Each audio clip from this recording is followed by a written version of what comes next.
What's up, guys? The Lazy Goldmaker here. Today we're going to talk about something very special for me personally, which is a Mr. Pandaria market that I was active in back when this was current content. Now, Mr. Pandaria is a kind of a special expansion for me because this was the expansion where I was truly getting into gold making. I was a voracious reader of all of the gold making blogs of the day. Some of them even still exist, or the archives exist, which we'll take a look at in this video. Today I'm going to talk about an old market that I think might still exist when we go into mists. So I'm excited. So what I'm going to talk about today is flipping a specific type of leveling gear, essentially. Both Cataclysm and Mist of Pandaria zones drop gear with a higher or with a lower required item level to equip than you need to be to get there.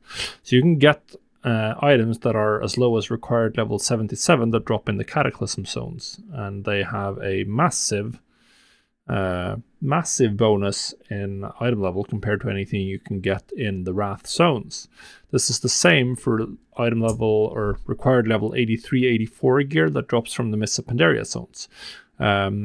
So for people leveling their alts, if they know about this, they might run to the auction house, buy some stuff like this, throw it on, and get a massive boost when they're leveling.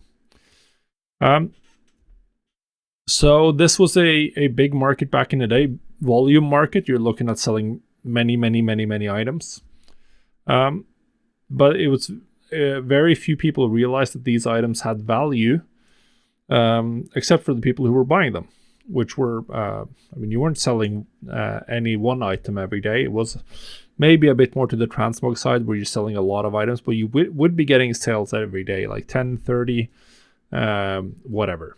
So back in the day, you would generally look to buy these for about 75 gold max and sell them for a couple of hundred. So based on current prices on the auction house, when I'm just executing a weapon search here, it seems like something in that vicinity might still work, but the most important thing is to make sure that you actually have a room to make some gold here. So you can see here with this Razorwind dagger, there's definitely a case for just buying both of these and hoping you can resell it, even for just 300 gold rather than the 1,000 gold. And this guy is doing, who's clearly doing this strategy because he has 6 of these for sale.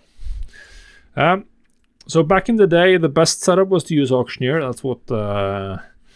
But sadly, as far as I can tell, Auctioneer is no longer maintained. I tried installing it, couldn't get it to work. So what we would want to do then, you have 2 options. You could make a Trade Skill Master group with all of the items, but there's so many different variants. I don't think that's particularly effective. I think you're better off doing these search strings, essentially. So these are the ones for item level for the Cataclysm gear. All of the the ones for Mist of Pandaria gear are also in the blog post linked. Now, one thing you can do to speed this up, because this is a little bit hard to parse, right? So you want to pause it and then you want to quickly scroll through. But you can do a quick little trick before you start searching. If you go to your Trade Skill Master settings, and then you go to Browse Sniper, and you set your market value price source. So what you can do is you can just set this to whatever max price you want to have, so 75 gold, for instance. And if we now go back and do this percentage is now going to be based on 75 gold, as we can see here. And they will now be sorted purely by price, which means you can now just look through and just look at all the cheapest ones. Which makes it a lot faster. And then once you're done, you can just reset this back. So if you're doing any other searches, and then it's going to rank them correctly. But that's going to make this search a lot faster to look through, because you're mostly looking for items that are very cheap gold-wise.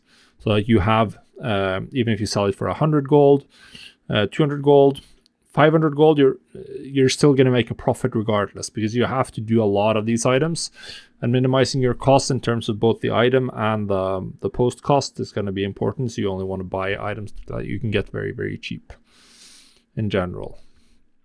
So this will help you speed up a little bit. You can also, maybe you want to tinker with this and have it be more tighter, focus more on the 77 gear, for instance, then you could change this number to a lower one. There's a lot of options here. Now, will this still work? I mean, we're definitely a different game these days with how people approach it. A lot of people, much more streamlined approaches to the game, more optimization in general. So we're going to see a lot more people with heirlooms and stuff, but this does cover things that heirlooms can't do. Weapons in particular, absolutely massive for people. But yeah, I mean, if we're just looking at the auction house here, there's people who are big players in this on my realm. So I believe that this market still is going to exist and be a potential way to make gold. I'm definitely going to see if I can get back into it. Now, back in the day in Mist of Pandaria, I was a very big player in this market. On my realm, if I changed my normal post price in my Trade Skill Master group that I posted these things with, within 48 hours, everything would be on the new price. Now, for posting these, you just want to have one group. You just want one group. You can call it leveling, flipping. Maybe you want to have two subgroups, like one for armor, one for weapons. Or maybe you, if you really get into it, maybe you want to have 4 groups, both for Cataclysm, Mist of Pandaria, and then weapons and armor for each of them. But the only thing you really need is one auctioning operation, which posts one of each item. 24 hours is fine. And then you just want to set the minimum price to some amount of gold. So if you're looking to buy at 75 gold, maybe you want to sell it for a minimum of 200 gold. Maximum price, maybe 1500, and normal price, 350. Something like that. All of these are numbers you would have to tinker with, and absolutely should tinker with as you go. This is not a one size fits all, one size fits every server. Definitely, this is something you need to experiment with as you go, but this is sort of the general idea of how you do this market. So yeah, that's it. Good luck. We'll see you on the next video.